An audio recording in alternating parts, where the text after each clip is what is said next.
जय हिंद मित्रों। आज मैं दल बदल अधिनियम के बारे में चर्चा करना चाहता हूँ। दल बदल अधिनियम क्यों आवश्यक भारत में पड़ा, इसके बारे में हम लोग चर्चा करते हैं।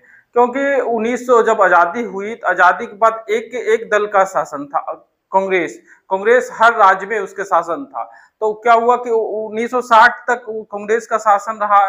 तो उसके बाद धीरे धीरे रीजनल पार्टी उभरा। उसके बाद उसी तरह से हुआ कि एक था कि आया राम गया राम के बारे में हम लोग चर्चा करेंगे।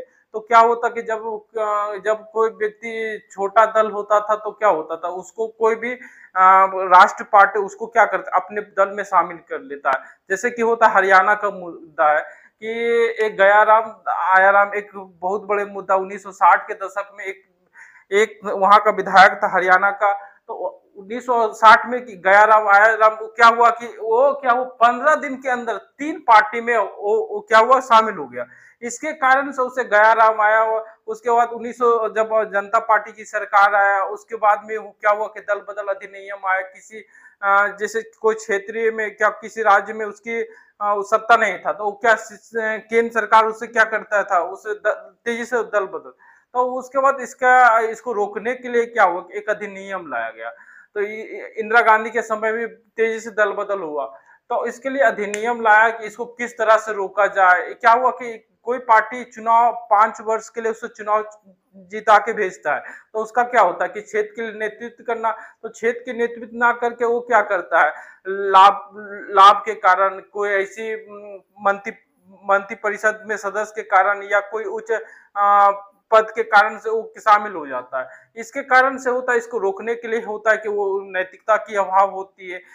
जिस जिस उद्देश्य के लिए उसे बनाया गया था, जिस पार्टी से चुनाव जीत करके आया, तो उसी पार्टी के रहनी चाहिए। लेकिन ना रहने के कारण से दल बदल तेजी से बढ़ा है। तो इसको रोकने के लिए सरकार ने समय समय पर क्या हुआ कानून लाया। तो उसके बाद राजीव गांधी सरकार हुआ तो 52वां संविधान संशोधन हुआ। तो 52वां संविधान संशोधन 1985 में। तो तेजी से दल बदल अधिनियम को रोकने के लिए क्या राजनीतिक अस्थिरता, जनता का विश्वास को क्या कर जनता जिस जिस पार्टी को चुनाव 5 साल के जीत कर भेजा तो उसी के लिए उसका हनन ना हो, राजनीतिक में भ्रष्टाचार होता था, उसको रोकने के लिए इसके लिए दल बदल लाया गया था। तो दल बदल का क्या विरोध के कारण राजनीतिक जैसे कि इस किसके लिए लागू होता, पंचायत सदस्य के दल बदल अधिनियम लागू नहीं होता है। इसमें सिर्फ होता क्या विधानसभा या लोकसभा के सदस्य या वो जो क्या होता कि जब होता कि और निर्दलीय जो चुनाव जीत के आता है या मनोनीत सदस्य। तो जैसे होता है कि कोई भी सदस्य या निर्वाचन जब चुनाव जीत के आता है तो क्या होता है कि चुनाव जीत के आया तो जैसे कोई भी सदस्य जिसकी कम सीट हो तो क्या होता है कि बड़े पार्टी छोटे पार्टी को खा जाती है। उसी तरह से राजनीतिक स्थिरीकरण होता है। तो इसके कारण से होता है कि जैसे निर्दलीय निर्दलीय चुनाव में जो चुनाव जीत के जाता है तो 6 माह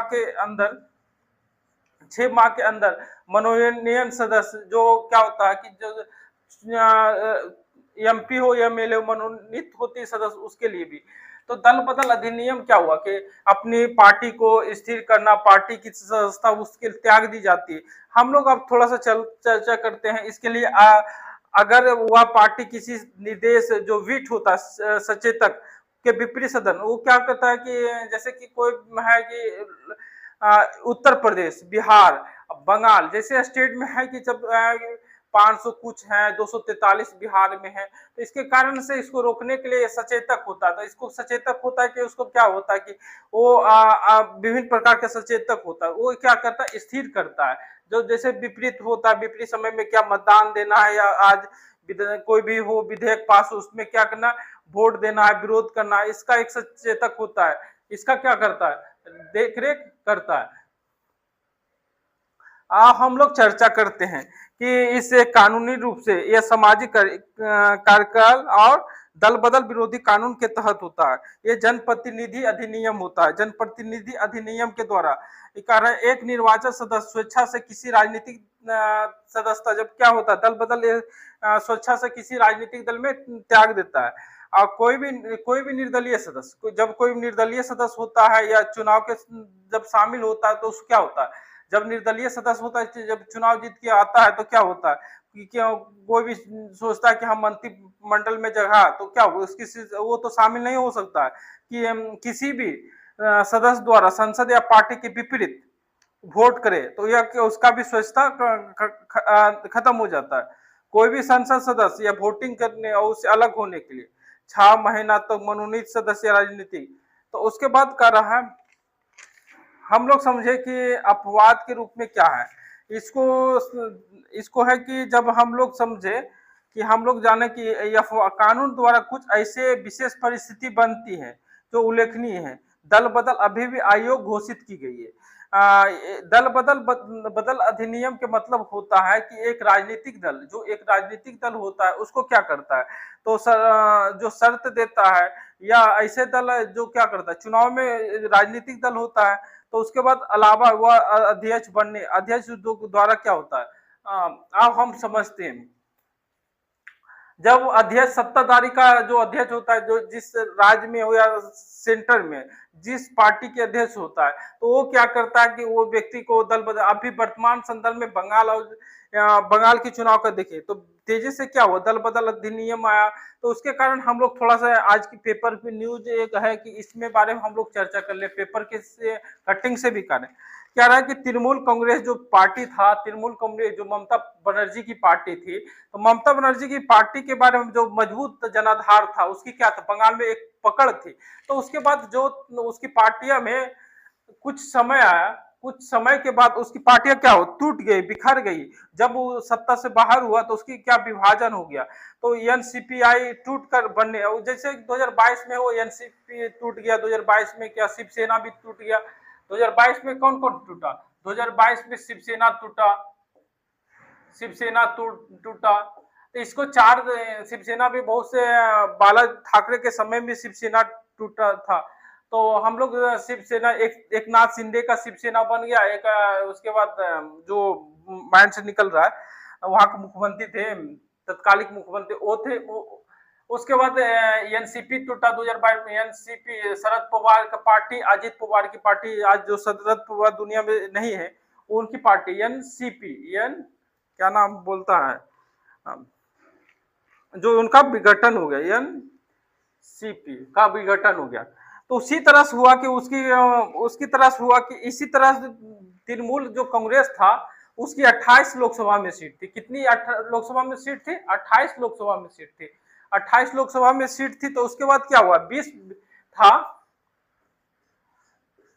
20 सदस्य क्या हुआ, सॉरी 20 सदस्य क्या हुआ, दल बदल क्या हुआ कि पार्टी तृणमूल कांग्रेस जो ममता बनर्जी की पार्टी थी उसमें क्या हुआ, उससे चेंजेस से बदलाव आया।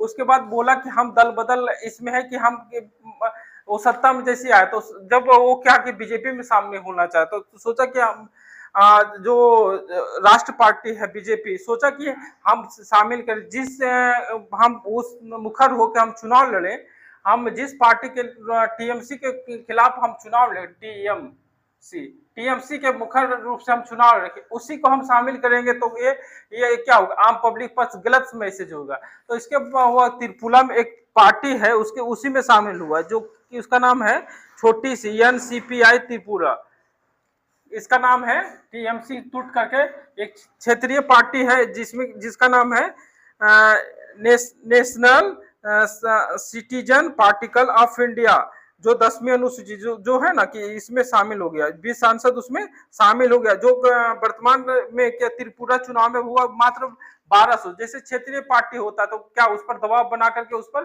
पार्टी में शामिल करवा दिया। तो उसमें क्या हुआ कि उसके बाद दिलचस्प है कि बागी जो 20 विधायक था भाजपा में विलय करने का विकल्प नहीं चुना, क्योंकि उसके बाद भ्रष्टाचार जिस हम अभी चर्चा किए थे, उसके तब भाजपा 2/3 बहुमत साबित कर लिया। अब भाजपा है कि 2/3 बहुमत, जब कोई भी विधेयक लाएगा तो साधारण विधेयक हो या कोई भी अच्छा से फुलफिल कर लेगा, 2/3 बहुमत जो साबित करेगा। को महिला आरक्षण विधेयक की चर्चा होगी, जब शीतकालीन आरक्षण होगा। अब परिसीमन, जो परिसीमन होने वाला है, जो पास करवा लेगा कोई बहुमत अनुसार से लोकसभा में, राज्यसभा में। मूल विघटन के बाद भूपेंद्र यादव से मिला था, उसके तेजी से हुआ कि इसका क्या होता है, हम जब दो पार्टी होता है तो इसमें क्या होता है, तो हम लोग ये भी जाने कि विचारिक द्वारा इस अनोखी है, लेकिन हम लोग जाने कि इसमें प्रभाव संशोधन 1985 में है ना। हम लोग कल से हम आज टॉपिक पर